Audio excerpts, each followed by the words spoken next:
नमस्कार, डेली 24 भारत देख रहे हैं आप। मैं हूं आपके साथ साहिल धुलिया। बुलेटिन की शुरुआत करेंगे। विकसित भारत के मिशन को लगातार आगे बढ़ाते हुए प्रधानमंत्री नरेंद्र मोदी ने फिर एक बड़ा कदम उठाया। पीएम ने लोक कल्याण मार्ग स्थित अपने आवास पर भारतीय एआई स्टार्टअप्स के साथ राउंड टेबल मीटिंग की, जिसकी अध्यक्षता खुद प्रधानमंत्री मोदी ने की। मीटिंग में भारत के 12 एआई स्टार्टअप शामिल हुए। अगले महीने भारत में होने वाले इंडिया एआई इम्पैक्ट समिट 2026 से पहले 12 भारतीय एआई स्टार्टअप्स हैं जिन्होंने समिट में AI for all global impact challenge के लिए क्वालिफाई किया है।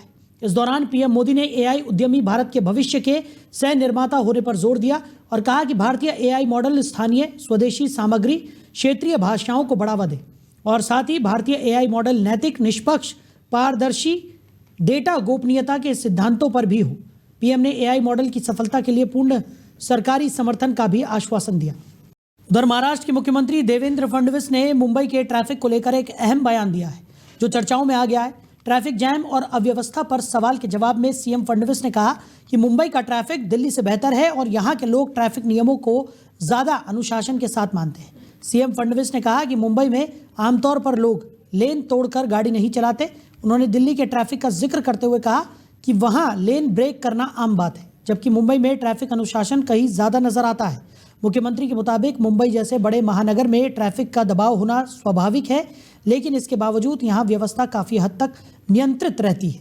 उन्होंने ये भी कहा कि मुंबई में ट्रैफिक पुलिस प्रशासन और नागरिकों के सहयोग से हालात संभाले जाते हैं। हालांकि उन्होंने माना कि शहर में ट्रैफिक की समस्या पूरी तरह खत्म नहीं हुई है और इसे बेहतर बनाने के लिए सरकार लगातार काम भी कर रही है।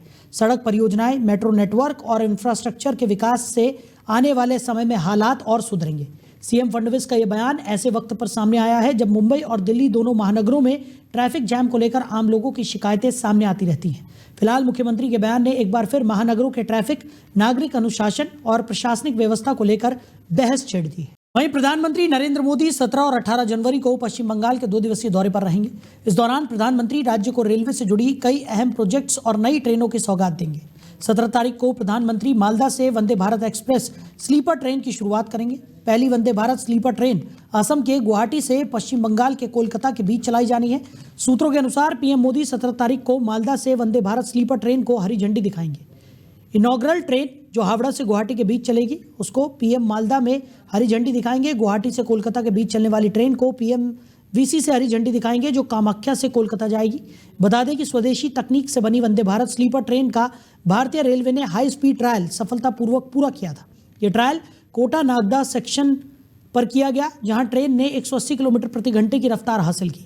16 कोच वाली वंदे भारत स्लीपर ट्रेन लंबी दूरी की यात्रा के लिए तैयार की गई है। बता दें कि रेल मंत्री अश्विनी वैष्णव ने इस हाई स्पीड ट्रायल का वीडियो भी शेयर किया था। इस वीडियो में दिखाया गया कि तेज रफ्तार के बावजूद पानी से भरे गिलास हिले तक नहीं और पानी नहीं गिरा। इससे ट्रेन की बेहतरीन स्थिरता, आधुनिक सस्पेंशन और उन्नत तकनीक का पता चलता है। वहीं पश्चिम बंगाल में विधानसभा चुनाव होने हैं और चुनाव से पहले ही सियासी हलचल तेज हो गई है। पश्चिम बंगाल की राजधानी कोलकाता में उस वक्त हाई वोल्टेज ड्रामा शुरू हो गया जब ईडी ने प्रतीक जैन के घर पर छापेमारी की। जब ईडी की टीम प्रतीक जैन के घर और दफ्तर पर छापेमारी कर रही थी तभी ममता बनर्जी भी यहां उनके आवास पर आ धमकी। ममता बनर्जी के यहां पहुंचते ही पारा हाई हो गया। ममता बनर्जी ने ईडी पर आरोप लगाया कि वो तृणमूल कांग्रेस यानी टीएमसी की गोपनीय फाइलें और डेटा जब्त करने की कोशिश कर रहे हैं। ममता बनर्जी ने इसे राजनीतिक साजिश बताया और कहा कि अगर वो भाजपा की दफ्तर पर रेड मार दें तो क्या होगा। बहरहाल इस दौरान ममता की गाड़ियों में कुछ फाइलें भी रखवाई गई। उधर तेलंगाना के रंगारेड्डी जिले के चेवेल्ला इलाके में बीती देर रात एक दर्दनाक सड़क हादसा हुआ। हादसा इतना भयावह था कि हादसे में 4 की मौत हो गई और 1 घायल हो गया, जिसकी हालत गंभीर है। मृतकों के शव चेवेल्ला सरकारी अस्पताल में भेज दिए गए हैं। पुलिस ने मामले में केस दर्ज कर जांच शुरू कर दी है और पुलिस ने बताया कि कार की रफ्तार तेज होने के कारण डिवाइडर से कार जा टकराई और उसके बाद पेड़ में जा घुसी, जिसकी वजह से कार पूरी तरह से चकनाचूर हो गई। में यह हादसा हुआ है और अनियंत्रित कार एक पेड़ में जा घुसी, जिसकी वजह से कार पूरी तरह से चकनाचूर हो गई। पुलिस ने बताया कि हादसा देर रात 1:30 बजे मोखीला थाना क्षेत्र में हुआ। सभी कार सवार जन्मदिन की पार्टी से लौट रहे थे। स्पीड ज़्यादा होने के कारण ड्राइवर ने कार से कंट्रोल खो दिया, जिसके कारण यह हादसा हुआ। उधर भारतीय शेयर बाजार में हाहाकार मचा हुआ है। लगातार चौथे दिन बाजार में गिरावट दर्ज की गई। निवेशकों की चिंता बढ़ती जा रही है। दरअसल गुरुवार को भी गिरावट के साथ बाजार का आगाज हुआ। सेंसेक्स करीब 200 अंक गिरकर खुला और धीरे धीरे बाजार पर बिकवाली हावी हो गई। दोपहर 3:15 पर सेंसेक्स करीब 750 अंक टूटकर 84,200 अंक पर कारोबार कर रहा था, जबकि निफ्टी 260 अंक से ज़्यादा टूटकर 25,900 के नीचे फिसल गया। तेल और मेटल कंपनियों के शेयरों में सबसे ज़्यादा दबाव दिख रहा है। हिडाल्को के शेयर 3.77% गिरकर ओएनजीसी के शेयर 3.12% और जियो फाइनेंस के शेयर में 3% की गिरावट देखी जा रही है। भारत रूसी तेल का एक बड़ा खरीदार रहा है। क्रूड आयात का 30% से भी अधिक रहा है। इस बीच अमेरिका में एक नया bill sanctioning Russia act of 2025 को पेश किया गया है।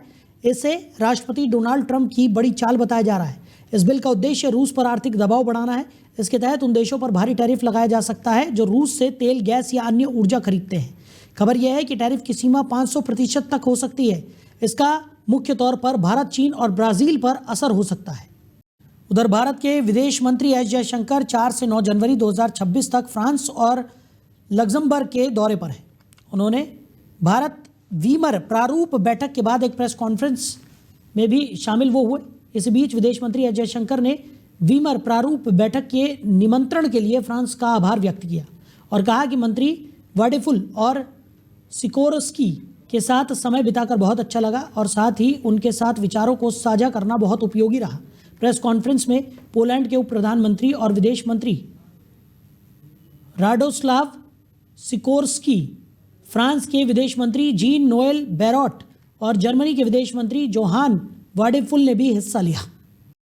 उधर देश के कई राज्यों में ईडी की कार्रवाई का सिलसिला लगातार जारी है। ईडी की ये रेड सरकारी नौकरी के नाम पर चल रहे स्कैम को लेकर है, जिसके जरिए ईडी उन गिरोहों पर शिकंजा कस रही है जो नौकरी के नाम पर लोगों से ठगी करते हैं। ताज़ा जांच में सामने आया है कि 40 से ज़्यादा विभागों के नाम पर अब तक ठगी की गई, जिनमें forest, RRB, Indian post, income tax, high court, PWD, Bihar government, DDA, Rajasthan secretariat समेत कई विभाग शामिल हैं। ये गिरोह फर्जी मेल आईडीज बनाकर लोगों को फर्जी ज्वाइनिंग लेटर भेजते।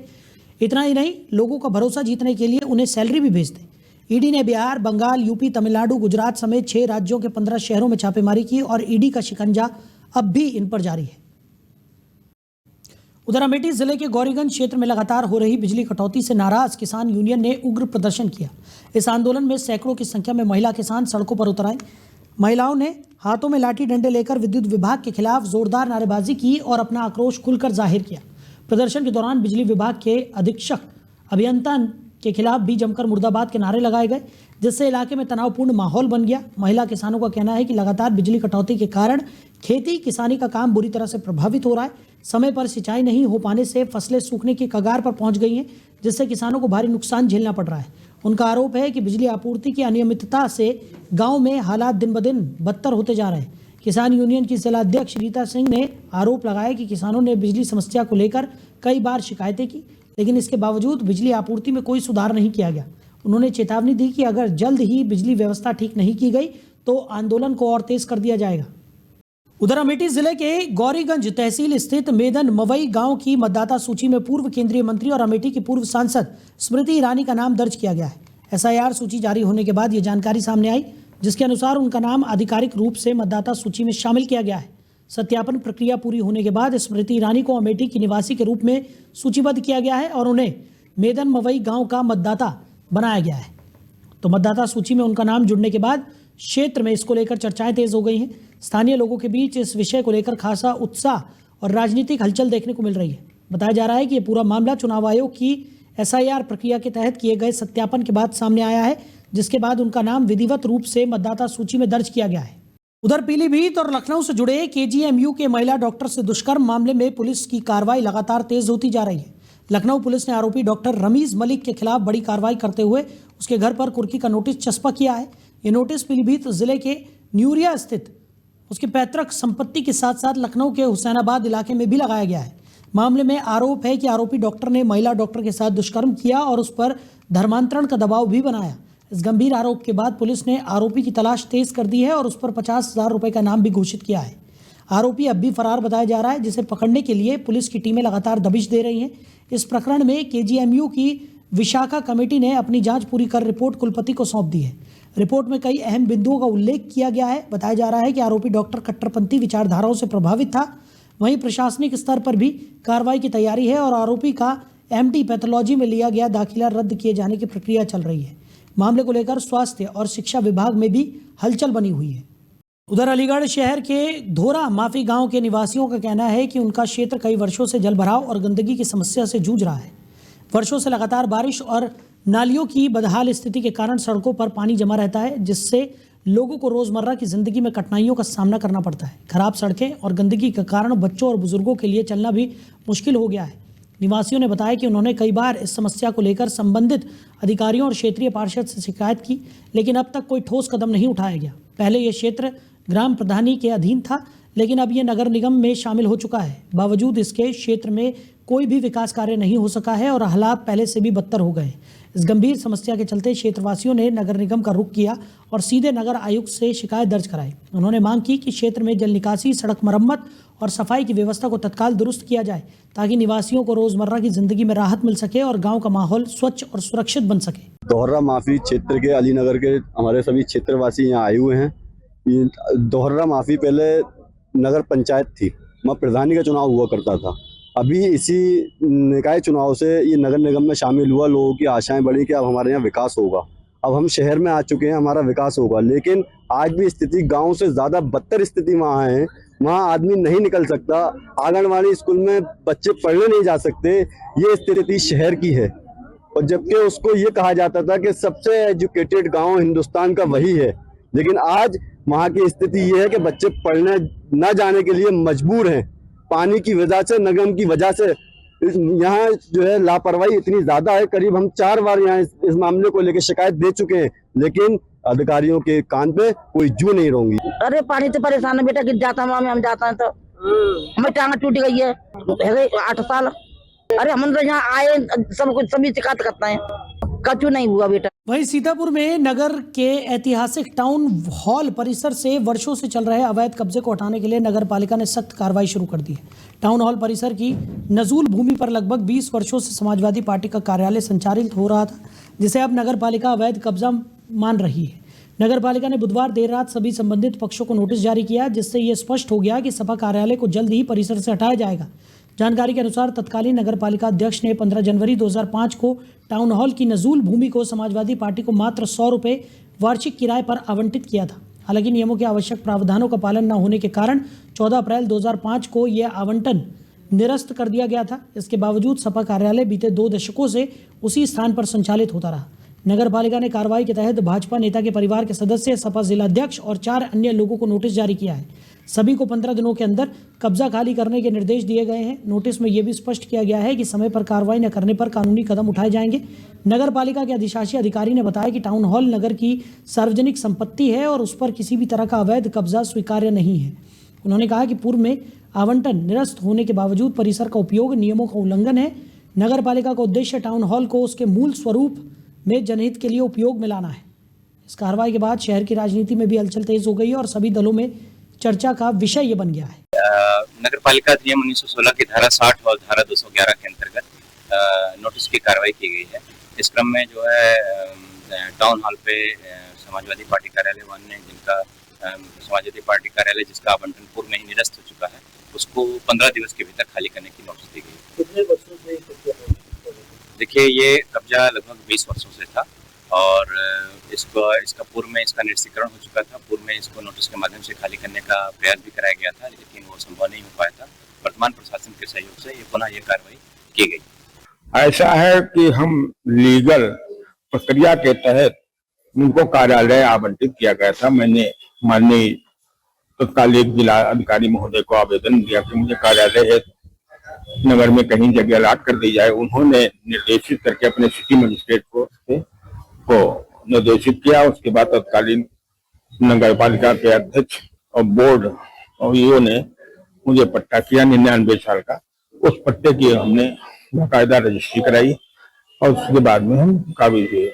और उसके बाद में ये मेरे संज्ञान में अभी नोटिस के द्वारा संज्ञान में आया है कि इसको निरस्त कर दिया गया। पट्टा निरस्त पट्टा किया गया था तो उसकी सूचना पीड़ित पक्ष को देना चाहिए था, मगर ऐसा शासन प्रशासन ने किन कारणों से नहीं किया, इस बारे में मैं नहीं जानना चाहता हूं। जो भी हुआ है वो द्वेष भावना के कारण हुआ है।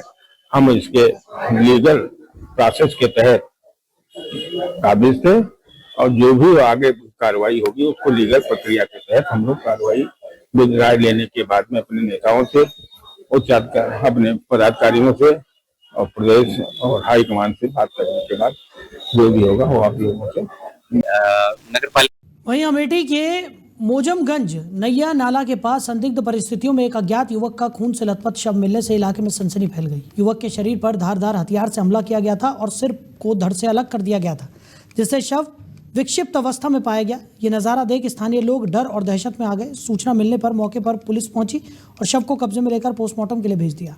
पुलिस ने घटनास्थल का मुआयना किया और मामले की गंभीरता को देखते हुए फॉरेंसिक टीम को भी जांच में शामिल किया गया।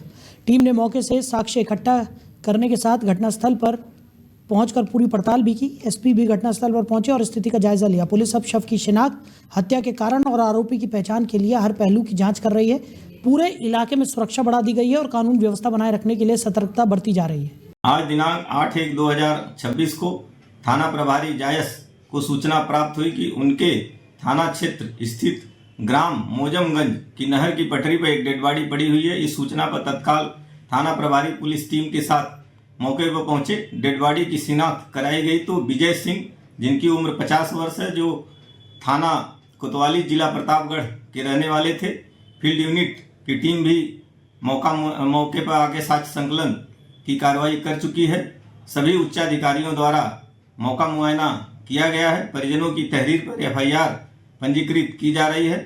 पंचायतनामा और पोस्टमार्टम की कार्रवाई कराते हुए अग्रिम वैधानिक कार्रवाई की जा रही है। आज दिनांक वहीं उत्तर प्रदेश के अंबेडकर नगर जिले के आलापुर थाना क्षेत्र में 14 वर्षीय हिमांशु विश्वकर्मा की गुमशुदगी को लेकर हड़कंप मचा हुआ है। मासूम के गायब होने के 49 दिनों बाद भी उसे ढूंढने में कोई ठोस सफलता नहीं मिल पाई है। इस बीच हिमांशु की मां कलेक्ट्रेट के पास धरने पर बैठकर अपनी व्यथा और न्याय की मांग को लेकर प्रदर्शन कर रही है। मामले को गंभीरता से लेते हुए कांग्रेस पार्टी के प्रदेश अध्यक्ष ने अंबेडकर नगर के जिला अध्यक्ष को निर्देश दिया कि वो कांग्रेस के प्रतिनिधि मंडल के साथ जाकर धरने में शामिल होकर परिवार का समर्थन करें। कांग्रेस के जिला अध्यक्ष और समर्थक मौके पर पहुंचे और उन्होंने घटना की पूरी जानकारी ली। उन्होंने कहा कि योगी सरकार की कानून व्यवस्था पूरी तरह विफल है। मासूम की गुमशुदगी को लेकर अब तक 20 दिन बीत चुके हैं, लेकिन पुलिस ने न तो किसी ठोस कार्रवाई की और न ही सीसीटीवी फुटेज की जांच की।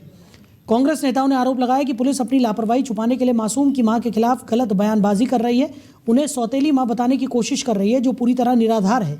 नेताओं का कहना है कि सरकार और प्रशासन को इस मामले में तत्काल सक्रिय होकर मासूम को सुरक्षित बरामद करना चाहिए और लापरवाह अधिकारियों के खिलाफ कार्रवाई भी करनी चाहिए। अंबेडकर मूर्ति के समीप है, जो कि यहाँ सैकड़ों की संख्या में महिलाएं धरना प्रदर्शन कर रही हैं। हिमांशु विश्वकर्मा, जो कि आज 49 दिन हो गया गुम हुए, अभी तक पुलिस प्रशासन पता नहीं लगा पाई। हम बात करेंगे हिमांशु की माता जी से, क्या था पूरा मामला जी, क्या था मामला जी? गया था, सब्जी लिया है, दवाई लिया है, फिर गए थे ब्लेजर लेने, ब्लेजर चेंज किया मकरई चौराहे पे। तब से लेके आज तक, आज 49वां दिन है, अभी तक कुछ पता नहीं चला है। शिकायती पत्र आपने नजदीकी थाना में दी? जी, तुरंत दिए थे उनको। फिर 112 नंबर शाम को ही फोन करके बुलाए। 20 से 25 मिनट घर पे बैठे, फिर बोले कि अब तो रात हो गई है, जो भी होगा कल होगा। फिर चले गए वो लोग तुरंत उठ के वहाँ से। हमारे घर वाले सब 12 बजे रात तक हर जगह खोजते रहे, कहीं कुछ पता नहीं चला। मुख्यमंत्री जी से क्या मांग करेंगे? मैं 2 बार उनसे मिल के भी आ चुकी हूँ, पर अभी तो कोई सुनवाई नहीं हो रही है। मेरी मांग यही है, पुलिस से कुछ नहीं हो रही है। आज 45 दिन के बाद 5वें दिन गए थे वहाँ पे हमारे घर पे छानबीन करने, घर की तलाशी लेने। 45 दिन के बाद आज 49 दिन हो चुका है, अभी तक कुछ नहीं पता चल रहा है। 9 दिन हो गए मेरा फोन लेके जमा किए हैं, न फोन भी नहीं दे रहे। घर पे तबीयत नहीं सबकी सही है, फोन भी नहीं दे रहे। आज 9 दिन हो चुका फोन लिए हुए। घर का फोन चेक किया जा रहा है। हम बात करेंगे हिमांशु के पिताजी से। क्या देखिए, अभी तक कुछ नहीं पता हो लग पाया, और जब भी हो रहा है प्रशासन में लोग केवल घर का फोन, हमारा ईमेल आईडी, सब कुछ घर का ही चेक कर रहे हैं लोग। अब बार बार इन लोगों से बताया जा रहा है, जिसके ऊपर शक है, जिसको बताया जा रहा है उसको ये लोग कुछ नहीं कर रहे हैं। बाकी प्रशासन से अगर नहीं लोग कुछ पर, माननीय मुख्यमंत्री जी से यही निवेदन है कि बार बार हम लोग निवेदन कर रहे हैं, आज भी कर रहे हैं कि सीबीआई लगा दिया जाए, क्योंकि प्रशासन को लोग हम लोगों को बस समय दे रहे हैं। बस 1 दिन लगेगा, 2 दिन लगेगा, थोड़ा सा कुल्लू रह गया है, मतलब यानी गुमराह कर रहे हैं। के किनारे लाश मिल रही, कहीं पेड़ से लटकता हुआ लाश मिल रही, उसको लेकर क्या कहेंगे आप? देखिए, उत्तर प्रदेश की सरकार जो कि हमेशा जीरो टॉलरेंस पे बात करती है, हिंदू मुसलमान की राजनीति करती है, जो कि सरकार कोई भी हो, जनहित के मुद्दे को अच्छी तरह से जांच होना चाहिए, उस जांच पे कड़ी कार्रवाई होनी चाहिए। लेकिन ये सरकार बिल्कुल निंदनीय काम कर रही है। इस सरकार से जनता का भरोसा उठ गया है। मैं पूछता हूं उत्तर प्रदेश सरकार से, आज ये पीड़ित परिवार जो यहाँ बैठा है, इसे बैठने की जरूरत क्यों पड़ी? अगर आप प्रशासन इतने अच्छे से मैनेज कर रहे हैं और चला रहे हैं, तो इस परिवार को 49 दिन से इस धरने पे बैठने की जरूरत नहीं पड़ती। इस ठंड मौसम में इसको यहाँ सामना नहीं करना पड़ता। अगर वो अपने काम का निर्वहन अच्छी तरह से करना जानते, तो हम ये परिवार और जो भी लोग इनकी मदद में आते हैं, वो इस प्रोटेस्ट और धरने पे नहीं बैठते। अम्बेडकर। वहीं झांसी में पड़ रही भीषण सर्दी के बीच भाजपा के सदर विधायक के पुत्र ने गरीबों और जरूरतमंदों के लिए मदद का हाथ बढ़ाया। रेलवे स्टेशन के प्रतीक्षालय में भारी कोहरे और ठंड के बीच उन्होंने अपने साथियों के साथ मिलकर सैकड़ों असहाय लोगों को गर्म कंबल वितरित किए। कंबल पाकर प्रतीक्षालय में बैठे लोग ठंड से राहत महसूस करने लगे और उनका चेहरा खुशियों से चमक उठा। इस सामाजिक पहल में उन्हें स्थानीय लोगों का भी सहयोग मिला। कंबल वितरण का यह अभियान केवल रेलवे स्टेशन तक सीमित नहीं रहा, बल्कि झांसी के विभिन्न क्षेत्रों में जाकर ठंड से ठिठुर रहे लोगों तक ये मदद पहुंचाई गई। जरूरतमंदों ने इस नेक कदम के लिए कंबल देने वालों का धन्यवाद दिया और राहत की सांस ली। परिवार की सामाजिक जिम्मेदारी और गरीबों के प्रति संवेदनशीलता के इस प्रयास में साफ तौर पर उसकी झलक दिखाई दे रही थी। इस पहल ने सर्दी की कठिनाइयों के बीच शहर के लोगों के लिए एक बड़ा संदेश दिया है कि जरूरतमंदों की मदद करना हर नागरिक की जिम्मेदारी है। तो फिलहाल इस बुलेटिन में मेरे साथ इतना ही। आप बने रहिए। नमस्कार।